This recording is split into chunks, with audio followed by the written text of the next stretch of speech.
Hello दोस्तों, नमस्कार। स्वागत है आप सभी का आपके अपने YouTube चैनल मोरल विश्व में। दोस्तों, जैसा कि आप सभी लोगों को पता है, आज से हम लोग श्रीमद् भागवत गीता की सीरीज शुरू करने जा रहे हैं। ये पहली वीडियो है, इंट्रो वीडियो है। इसमें हम लोग कुछ जानेंगे कि श्रीमद् भागवत गीता क्या है, कहाँ से आया और आखिर क्यों हमें श्रीमद् भागवत गीता सुननी चाहिए और साइकोलॉजी में इसका क्या यूज होता है। दोस्तों, श्रीमद् भागवत गीता का इस्तेमाल कई सारे मानसिक रोगों को दूर करने के लिए भी होता है। तो दोस्तों, आज हम लोग श्रीमद् भागवत गीता के बारे में कुछ ऐसे फैक्ट जानेंगे, कुछ ऐसी चीजें भी जानेंगे जो शायद ही कभी आपने सुना होगा। दोस्तों, श्रीमद् भागवत गीता हरियाणा के कुरुक्षेत्र में बोला गया था। दोस्तों, श्रीमद् भागवत गीता रविवार को यानी कि संडे को बोली गई थी और उस दिन एकादशी थी। दोस्तों, जनरली हम लोग टीवी सीरियल्स में देखते हैं कि श्री कृष्ण जी को बहुत ही यंग दिखाया जाता है जब महाभारत के समय। पर दोस्तों, ये जब युद्ध शुरू हुआ तो उस समय श्री कृष्ण जी की एज लगभग 89 ईयर्स थी।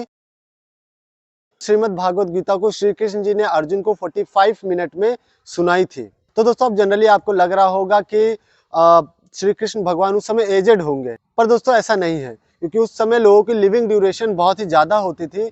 लोग जनरली 100 साल के ऊपर ही जीते थे उस समय 50 साल के बाद लोगों को बड़ा माना जाता था एज में, क्योंकि अभिमन्यु को बच्चा ही समझा जाता था युद्ध के अंदर। आप लोग जैसे महाभारत में देखते हो कि श्री कृष्ण जी की कम एज थी, तो ये कुछ हद तक सही है, क्योंकि उस समय 89 ईयर कोई बहुत ज्यादा एज नहीं होती थी। उस समय लोग यंग ही दिखते थे।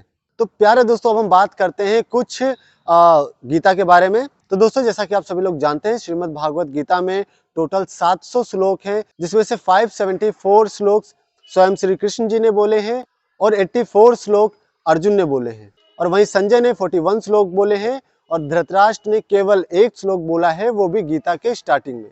और दोस्तों, क्या आपको पता है, जो श्रीमद् भागवत गीता लिखी गई वो वास्तव में जो कृष्ण जी ने बोला वो नहीं था, बल्कि संजय ने जो बोला, क्योंकि संजय धृतराष्ट्र को जो भी उन्हें दिख रहा था वो उन्हें बता रहे थे, तो संजय ने जो कुछ बोला तो वो श्रीमद् भागवत गीता में लिखा गया है। अब एक और डाउट आ सकता है कि क्या जो हम लोग गीता पढ़ते हैं वो श्री कृष्ण भगवान के द्वारा नहीं बोली गई, बल्कि संजय के द्वारा उनके इंक्लूडेड शब्द हैं।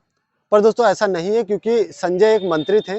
उस समय जो मंत्री होते थे उन्हें कुछ इस हिसाब से ट्रेंड किया जाता था कि वो बिल्कुल एग्जैक्ट टू एग्जैक्ट जो शब्द बोले गए हैं वही दोहरा देते थे। दोस्तों, जनरली क्या होता है कि अगर हम किसी को कुछ भी बताते हैं तो उसमें हम अपने शब्द ऐड कर देते हैं या फिर अपना बोलने का तरीका ऐड कर देते हैं, तो जो उसका एग्जैक्ट अर्थ होता है वो थोड़ा सा ट्विस्ट हो जाता है, बदल जाता है। पर दोस्तों, मंत्रियों को कुछ हिसाब से ट्रेंड किया जाता था कि वो बिल्कुल उसी भाव में या उसी शब्द में बोले, बिल्कुल भी उसका हेर फेर नहीं होना चाहिए, क्योंकि मंत्रियों का काम होता था कि वो संदेश राजाओं का इधर उधर पहुंचाते थे। तो अगर गलती से भी कोई भाव में अंतर हो गया या शब्दों में अंतर हो गया या बोला किसी और ने और सामने वाले ने समझ कुछ और लिया, तो उससे बहुत ही बड़ा युद्ध हो सकता था, ये बहुत ही बड़ा उससे कोई प्रभाव पड़ सकता था। इस वजह से उन्हें कुछ इस हिसाब से ही ट्रेंड किया जाता था कि वो बिल्कुल जो देखे वही बोले, उनका खुद का कोई भी शब्द या कोई भी भाव ऐड ना हो। तो दोस्तों, संजय ने जो कुछ बोला, वो युद्ध क्षेत्र में जो कुछ भी हो रहा था, उन्होंने एग्जैक्ट टू एग्जैक्ट वही बताया,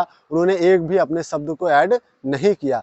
तो हाँ दोस्तों, हम लोग श्रीमद् भागवत गीता में जो कुछ पढ़ते हैं वो श्री कृष्ण और अर्जुन के ही शब्द हैं। संजय तो केवल बस एक ट्रांसमीटर का काम कर रहे थे। तो दोस्तों, अब हम बात करते हैं कि अगर हमने श्रीमद् भागवत गीता पढ़ी तो इससे हमें क्या फायदा होगा, हमें इसके क्या लाभ हैं।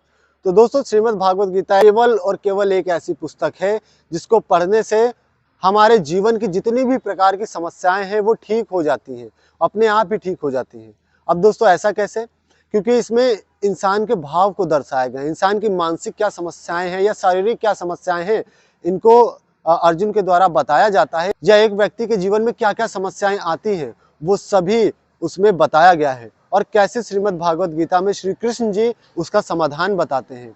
इंसान की मैकेनिज्म क्या है, इंसान की बुद्धि की मैकेनिज्म क्या है, इसको श्री कृष्ण भगवान बहुत ही अच्छे से उसमें एक्सप्लेन करते हैं, और कैसे अपने भाव को कंट्रोल किया जाए, कैसे अपने जीवन को अच्छा बनाया जाए, कैसे अपने जीवन को मेंटल प्रॉब्लम से या फिर जो भी हमारे भाव से रिलेटेड प्रॉब्लम्स होते हैं उनको कैसे मैनेज किया जाए, ये बहुत ही अच्छे से बताते हैं। तो हाँ दोस्तों, श्रीमद् भागवत गीता का इस्तेमाल साइकोलॉजी के अंदर भी किया जाता है।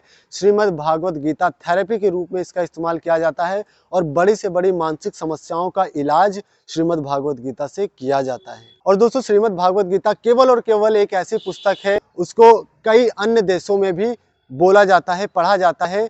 अपने भारत में तो नहीं, लेकिन विदेशों में कई सारे ऐसे कंट्रीज है जहां उनको एज अ सब्जेक्ट पढ़ाया जाता है।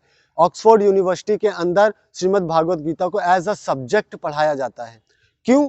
क्योंकि वो हमारे जीवन की जितनी भी समस्याएं हैं, एक स्टूडेंट की लाइफ की हो या फिर एक यंग की लाइफ की हो या फिर एक ओल्ड व्यक्ति की लाइफ की हो, उन सभी को कैसे बहुत ही खूबसूरती के साथ बहुत ही अच्छे से डील कर दिया जाता है। हमें अंधकार से प्रकाश की ओर किस तरह से लाया जाए, ये चीज बताती है श्रीमद् भागवत गीता। तो दोस्तों, आप भी हमारे सीरीज के साथ जुड़ जाएं और इसमें हम साइकोलॉजी से रिलेटेड भी चीज़ें बताएंगे और साथ ही साथ हमारी लाइफ से रिलेटेड जो भी प्रॉब्लम्स होती हैं वो कैसे कैसे आप देखेंगे। आप जैसे ही आगे बढ़ेंगे आपको समझ में आएगा कि कैसे हमारी लाइफ की प्रॉब्लम ऑटोमेटिकली इससे सॉल्व होती है और हमारे जीवन में एक गहन शांति और आनंद आ जाता है।